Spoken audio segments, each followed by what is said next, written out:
Oh, hey, hi. How's my hair? I got something cool. I know, you hear that every time we put on a video. I got something cool. Braggart, but I got something cool. This is a Southerner. I'm going to add that extra syllable because back then it was called a Southerner Jumbo. Back in the day, pre-World War II, Gibson made the J35 and they made a J55. The J35 was $35 and then they wanted to raise the price, so they added a little extra binding and they made it the J45. On the J55, they didn't make very many of them because it was still before World War II, the Great Depression. And so those $55 guitars didn't sell very much. They're very rare and they're expensive. So are J35s, and they continue to go up. And we've been telling you for decades now, 35 years we've been doing this, that these guitars go up in value. And guess what? They go up in value. This is a very rare guitar. This is a Southerner Jumbo, and it's said that someone who is a representative down in the South said we need to market a guitar to the South because Gibson was made way up north, and up north they didn't feel like they were relating to some of the demands of people down south. So they came up with the name. Instead of coming up with a J65 or a J70, they came up with the Southerner Jumbo. Later they just covered, it was just the Southern Jumbo, and then it just became an SJ. And they still are today. Now see that logo right there? That is a banner. That banner says, only a Gibson is good enough. And if you hear this thing, you'll understand. I mean, this is the most seriously loud, complex guitar.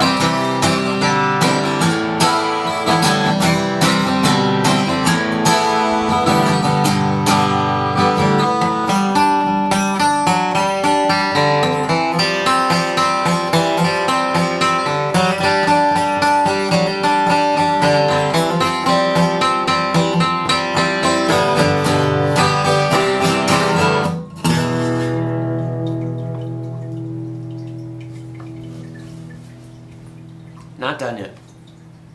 Hang on.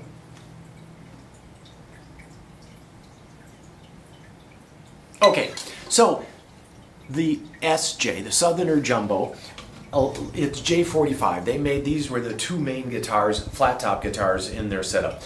Keeping in mind too that Gibson didn't come to the flat top market. Martin was making flat top guitars for like 100 years before Gibson came out with a flat top guitar, but when they did, they really knew the market they were doing. The J45 competed with the D28 or D18. J45s and D18s are the same price, vintage, year after year. Even today, they're priced in the same area. Gibson's a little shorter scale. You can tell right away that this is got the double parallelograms, and that is fancy. Also on this guitar, you see there's no neck binding. Later ones come with a neck binding. So for those of you that buy older guitars, you can see no neck binding, and you know you've got a early SJ, and that is a significant guitar. Now here's something, when they were making these, they were told, Gibson was told to stop making guitars. It was a war effort, and all manufacturing was supposed to go to World War II, into the war effort. You're going to dedicate all of your lines to making stuff for the wars. You can make stuff out of wood, you can make toys, but you're not allowed to make guitars. Fact is that they still, to this day, deny making guitars during World War II because it was illegal. And they were breaking federal law. But they still did it. There's a great book called The Kalamazoo Gals that talks about how the women were really kind of running the factory. Some of them were building guitars. They still had people making guitars. They kind of kept it hush-hush. But this is a 1944 Gibson SJ, and World War II ended for the United States a year later. This guitar has low mass tuners, it's a mahogany body, and here's the thing about an SJ over a J45, besides the trim, besides the fact that there's more binding, besides the fact that there's more binding back here, or a more deluxe sound hole, I am going to use this, my dummy guitar, and you see this kerfing, this is called kerfing. The SJ had tucked braces, meaning it went into the kerfing. So on a J45, the brace goes butt up next to the kerfing. So it would just sit like that. On an SJ, it sits in under the kerfing. That is called tucked braces. And this is something for you guys to know. And when you're at the next dinner party and you're like, you know, passing around the scotch, you can say, oh no, it's not just the decoration. It's the braces. And that kind of builds a structure for the guitar and gives it all that sustain.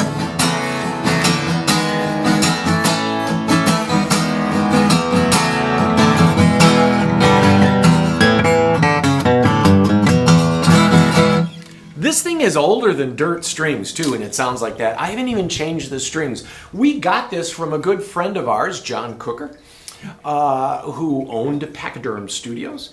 And John had great taste in guitars. Man, that guy just knew guitars. And, rest his soul, sold it to us. And then we sold it to a customer who just sold it back.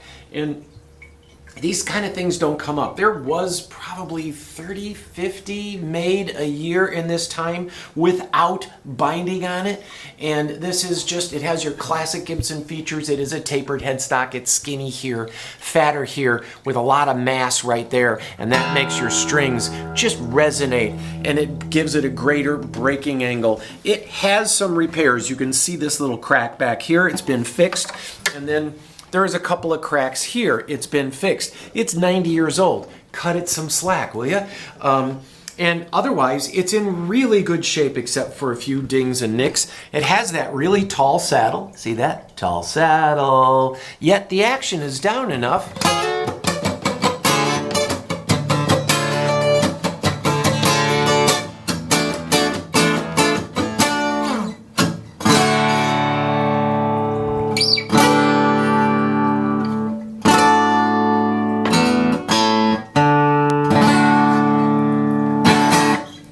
These are just magnificent guitars. I think because of the scarcity of them, they're going to go up. It won't surprise us to see this guitar for sale for $25,000. I mean, a pre-CBS Strat that's been bolted together and isn't as nearly as old is $25,000. There's a demand thing, but acoustic guitars made of this old wood, the type of wood that Martin or Gibson used in this time period was ancient trees that are no longer available. Gone. No. Gone. And then the ancient Adirondack top, those trees are mostly gone, 90% gone. And they sat for decades out. They told me, I remember a guy at Gibson telling me that stuff mandolins made in the 1930s, the wood was from the Civil War. That's when the trees were falling and they had these huge rows of timber sitting outside before it went into the mill house. And these guitars have a big neck. Really, they are a large neck, so if you have small hands, it's not for you. It's not impossible.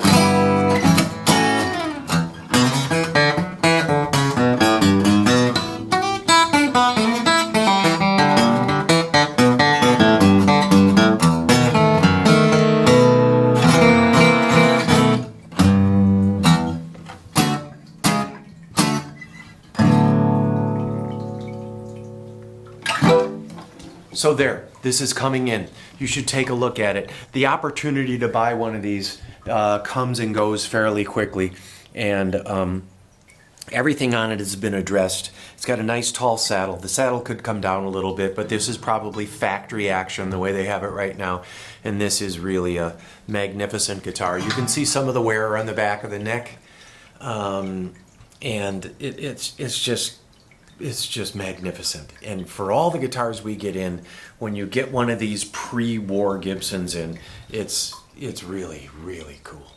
So, there you go. I'll see you later, okay?